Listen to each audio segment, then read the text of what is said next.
அஜய்ன்னு ஒரு பையன் இருக்கான். அவனுக்கு சுமார் 20 வயசு இருக்கும். இவன் ஒரு வேலைக்காக தன்னோட அத்தை வீட்டுக்கு போறான். அஜய் தன்னோட அத்தைய முதல் முறையா பார்த்தப்போ அவங்களோட அழகுல அப்படியே மயங்கி நிற்கிறான்.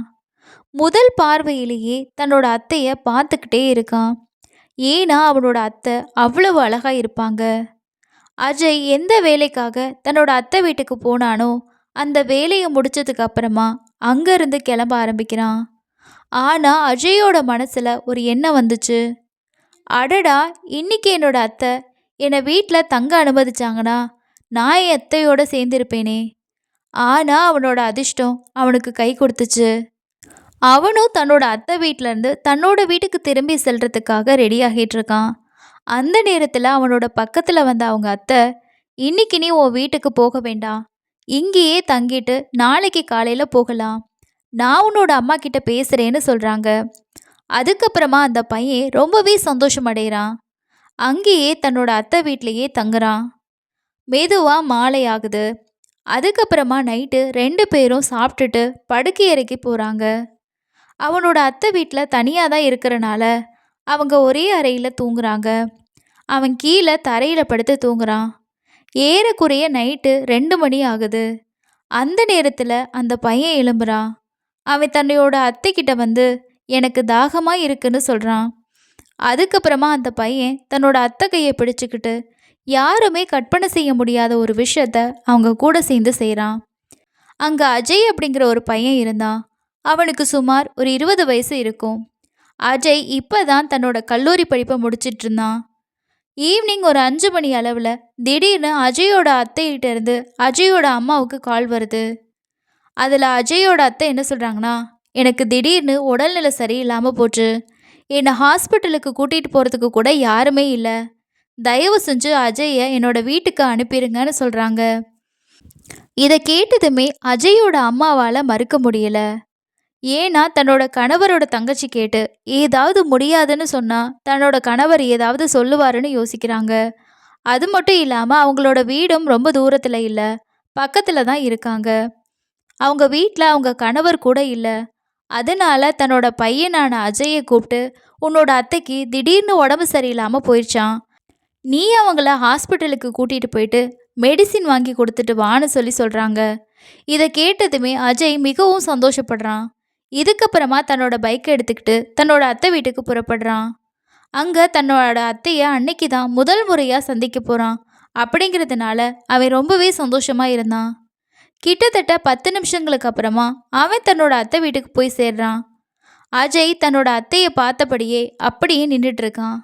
ஏன்னா அவங்க பார்க்கறதுக்கு அவ்வளவு அழகாக இருப்பாங்க. அஜய் மட்டும் இல்லை, யாராக இருந்தாலும் ஒரு முறை பார்த்தா அப்படியே நின்றுவாங்க. அஜய் தன்னோட அத்தையை பார்த்துக்கிட்டே இருக்கான். அவனோட கண்கள் அவங்கள விட்டு நகரவே இல்லை. அவனோட அத்தை, அஜய் என்னாச்சு, இதுக்கு முன்னாடி நீ பொண்ணை பார்த்ததே இல்லையான்னு கேட்குறாங்க. இதை கேட்டதுமே அஜய், அத்தை நான் நிறைய பொண்ணுங்களை பார்த்துருக்கேன், ஆனால் உங்களை மாதிரி ஒருத்தங்களை பார்த்ததே இல்லைன்னு சொல்கிறான். இதை கேட்டதும் அஜயோட அத்தை சிரிச்சுக்கிட்டே, அஜய் நீ ஒரு பெரிய குறும்புக்காரன்னு சொல்லிட்டு போகிறாங்க. அஜயோட அத்தை பேர் ராவண்யா.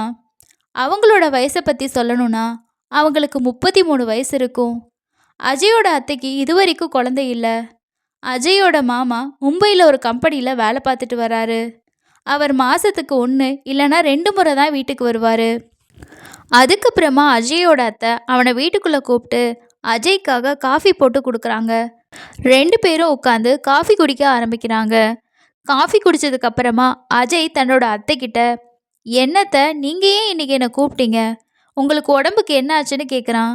அதுக்கு அவங்க அத்தை, தெரியல அஜய், திடீர்னு காய்ச்சல் வந்துருச்சு, என்னை ஹாஸ்பிட்டலுக்கு கூட்டிகிட்டு போகிறதுக்கு இங்கே யாருமே இல்லை, உன்னோட மாமாவும் இப்போ வெளியே இருக்காரு, அதனால தான் நான் உன் அம்மாவுக்கு ஃபோன் பண்ணேன், அதுக்கப்புறமா உன்னை அம்மா உன்னை இங்கே அனுப்பிட்டாங்க.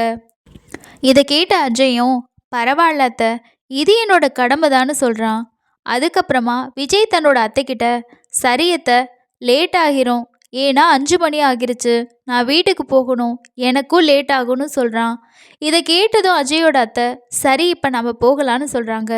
அதுக்கப்புறமா அவங்க 2 பேரும் பைக் எடுத்துக்கிட்டு பக்கத்தில் இருக்கக்கூடிய ஒரு ஹாஸ்பிட்டலுக்கு போகிறாங்க.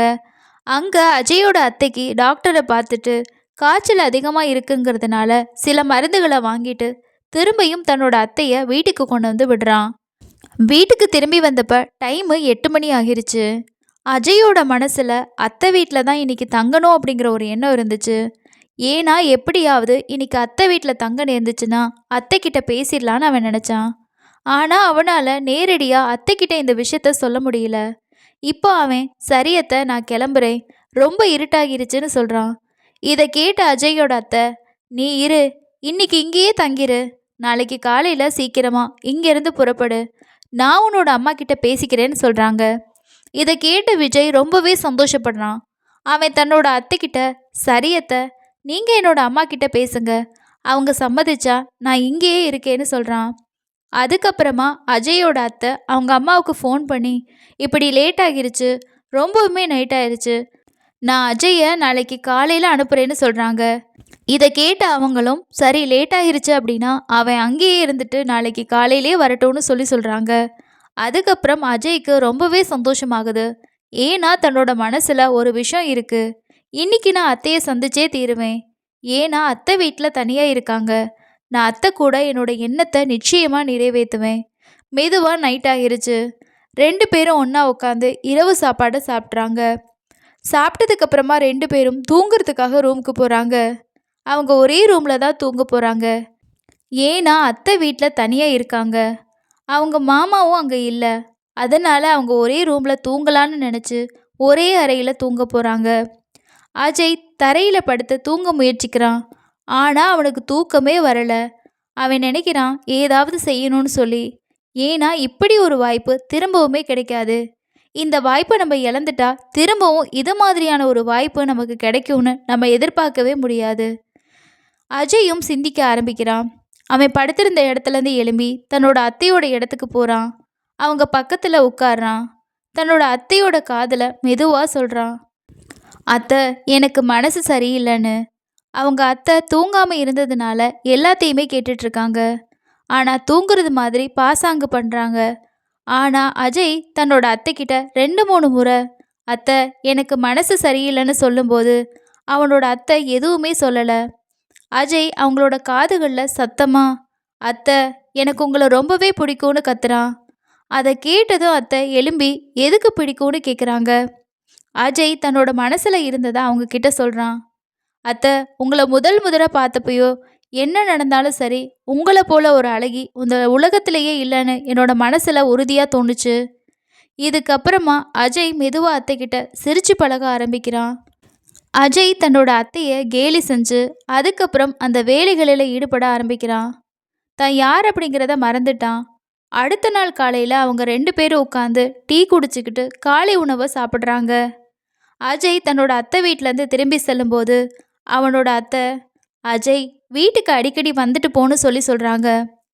அவளுக்கு குழந்தை இல்லாததுனால அஜயை தன்னோட குழந்தையா நினைக்கிறா. அதுக்கு அஜயும், சரியத்தை உங்களுக்கு எப்போ வேணாலும் நீங்கள் என்ன கூப்பிடலாம், நான் உடனடியாக உங்கள் வீட்டுக்கு வருவேன்னு சொல்கிறான். அஜய்க்கு நேற்று நைட்டு நடந்தது எல்லாம் கனவுன்னு காலையில் தான் தெரியுது. அஜயோட அத்தை ஒரு நாளுமே அவங்க கணவருக்கு துரோகம் செய்யவே விரும்பலை. அஜய் தன்னோட அத்தையை மனசில் நினச்சிக்கிட்டே வீடு திரும்பினான்.